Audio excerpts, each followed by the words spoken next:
from the top of this, I'm going to exclude the groove depth.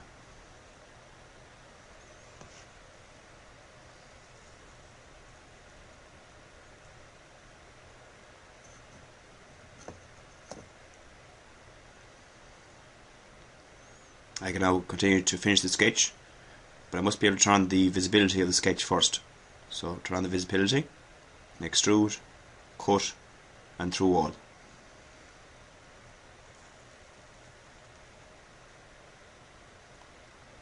I can now turn off the visibility of the sketch once again, and now you can see the mortise has been created.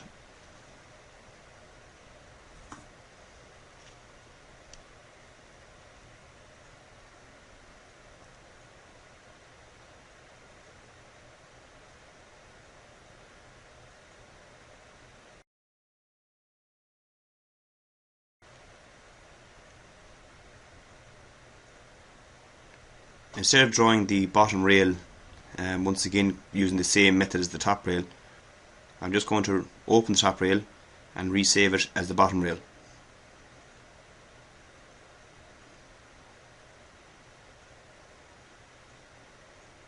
Every parametric here is exactly the same except for the height. So I'm just going to have to go in and edit the feature and then change the height of the actual bottom rail. So I just go through the menu on the left hand side to find the extrusion that I'm looking for.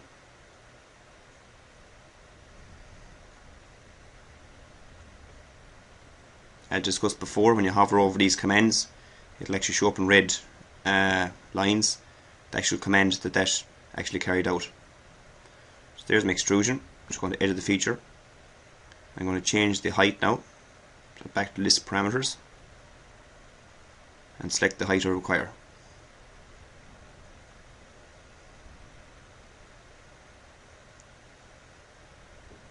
The bottom rail of the door now is also complete. So I can save that now as the bottom rail.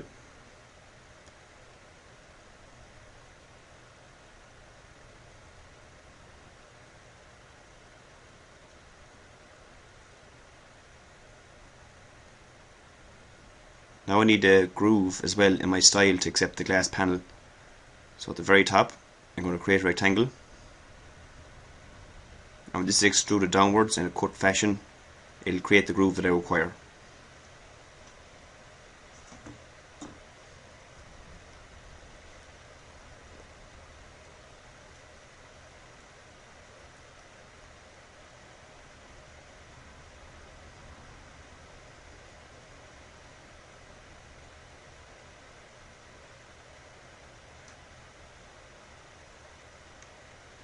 So just pick my groove width, finish the sketch, and extrude the cut.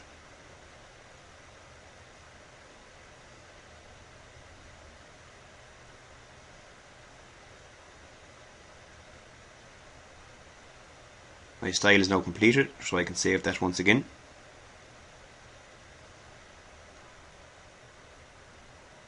And now I can open a standard IAM, which is a standard assembly. We're going to constrain the actual work done so far in the exact same fashion as previous tutorials, except this time now we're just going to be dealing with joints instead of just flat flush faces. So I can just place in my two styles.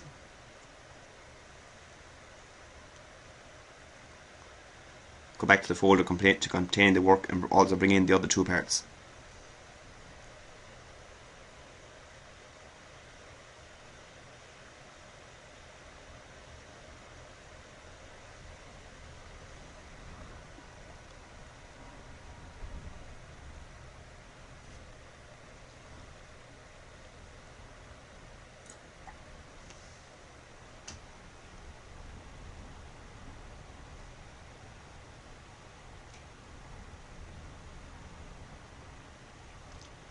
So now I have my two styles, my head and my sill placed in.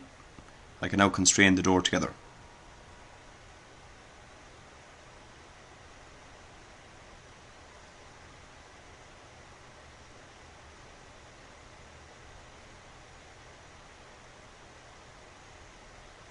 So I can mate the shoulder to the inside the stile. So now I have to turn the rail the opposite way up.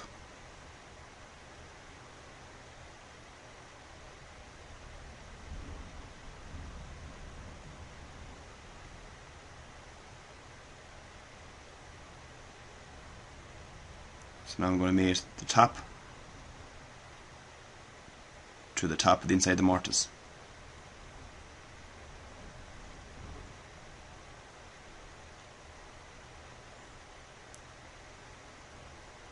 I have to carry out one more constraint now to stop the head from moving back and forward in the stile.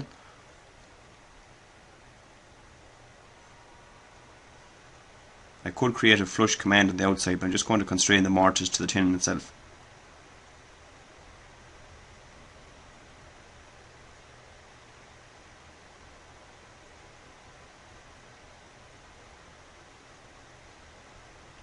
This actual hole left on top of the door is the usual way of shaker construction. It's not seen when the door is actually in use.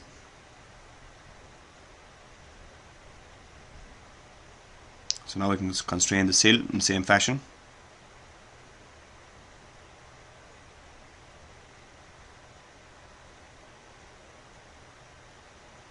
Got to correctly select the face that I want to constrain.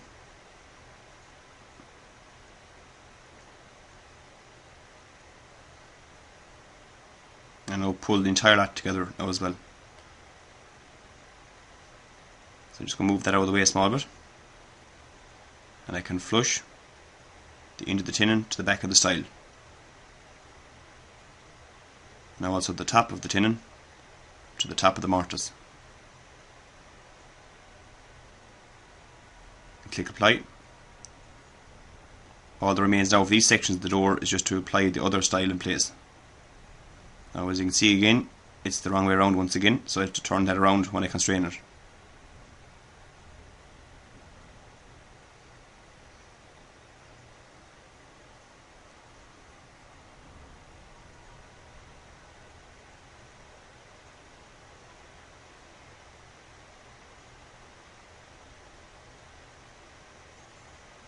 Now the stile is turned the correct way around.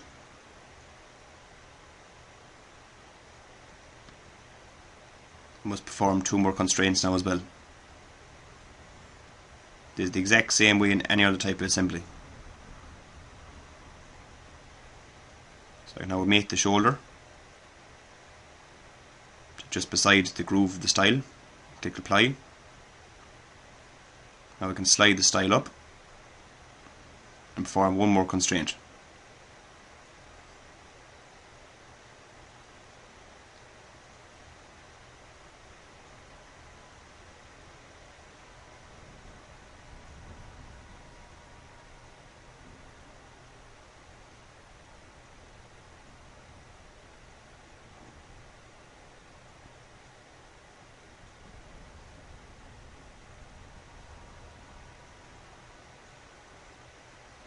Now the actual frame of the door is actually fully constrained. I can now add in extra parametrics to the Excel sheet and create a glass panel in the centre.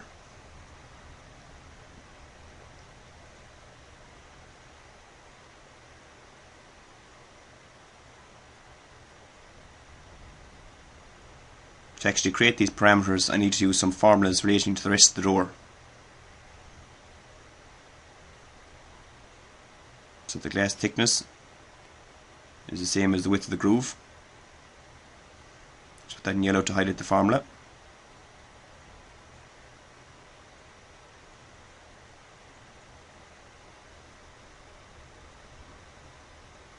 The glass height is the stile length minus the bottom rail length, the bottom rail height minus the top rail height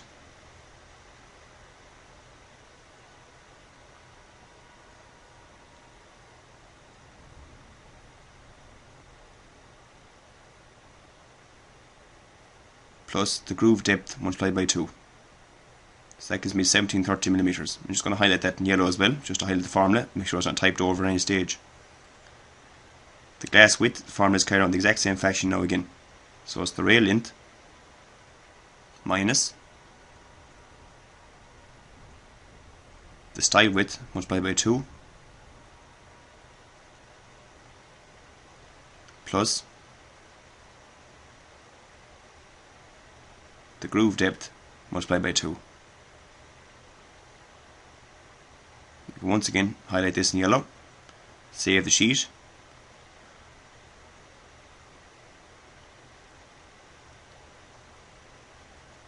now I can save the door in the existing state.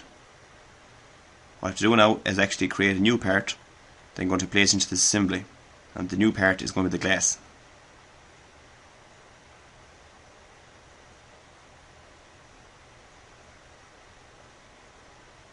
And it asks me here now, do I want to update all the changes, since I've added extra parametrics to the Excel sheet. I can update that assembly, as nothing's going to change at the moment.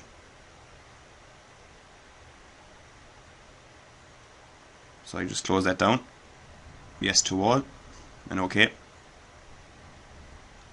And now I can create my glass section as a part. So standard part, link my parameters from the Excel sheet, and as soon as they're linked, just click done.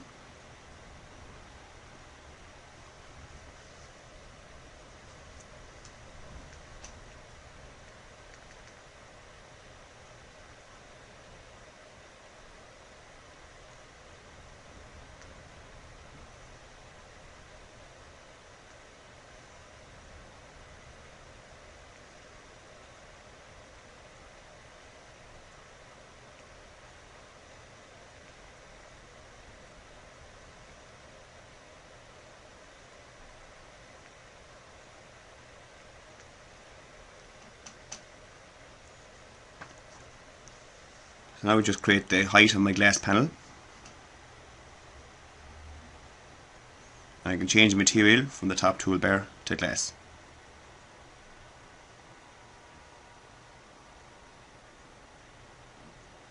So now that part is ready to be saved.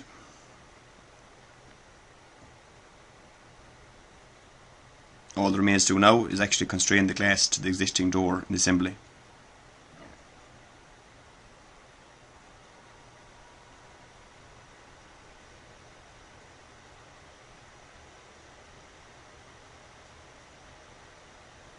So I can open up the assembly once again, and now place the glass panel in the assembly.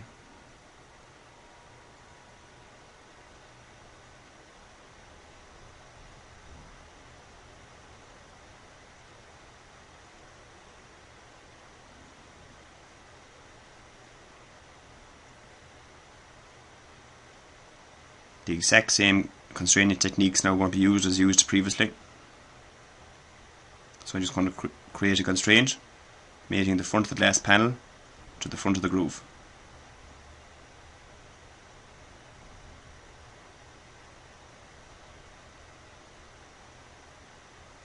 I'm going to mate now the end of the glass panel to the very bottom of the groove. So you have to turn the whole assembly a small bit around so you can see things better.